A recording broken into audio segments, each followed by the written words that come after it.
Whitney Houston, the golden voice that hid behind the spotlight. Whitney Houston was not just an extraordinary voice that swept the world. She was a human enigma, a blend of greatness and vulnerability. Born in 1963 in New Jersey, the daughter of renowned gospel singer Cissy Houston and the cousin of Dionne Warwick, her career was not merely an extension of a musical family legacy. Her childhood was a mix of church hymns and rigorous training, as she began singing in the church choir at the age of 11.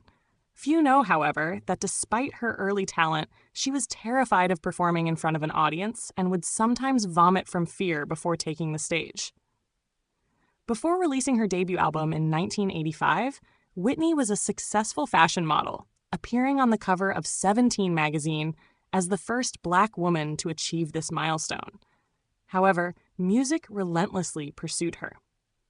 Her song Saving All My Love for You wasn't just a global hit. It was based on a true story written by singer Marilyn McCoo about her husband's infidelity. Interestingly, Whitney initially refused to sing I Will Always Love You, believing it wasn't a dance song, but her producer convinced her to turn it into an immortal ballad. Behind the spotlight, Whitney's life was a stage for tragic struggles. Her marriage to singer Bobby Brown in 1992 wasn't just a troubled love story, but a battle against media scrutiny as they documented her declining health. In a rare 2002 interview, she admitted feeling suffocated in the marriage. "I wanted to escape, but I couldn't leave my daughter."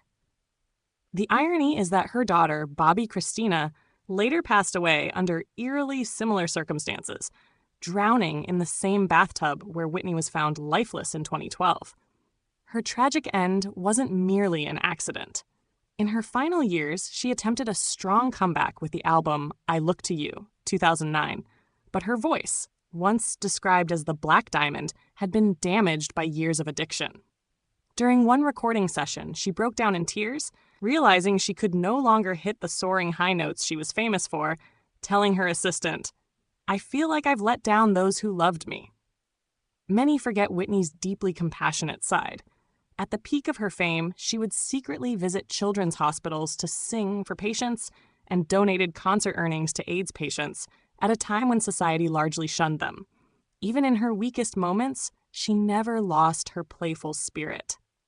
At the 1994 Soul Train Awards, she grabbed the microphone and playfully imitated Bobby Brown's singing in front of the audience, laughing like a carefree child. Today, more than a decade after her passing, the mystery of the voice that shook the world still lingers.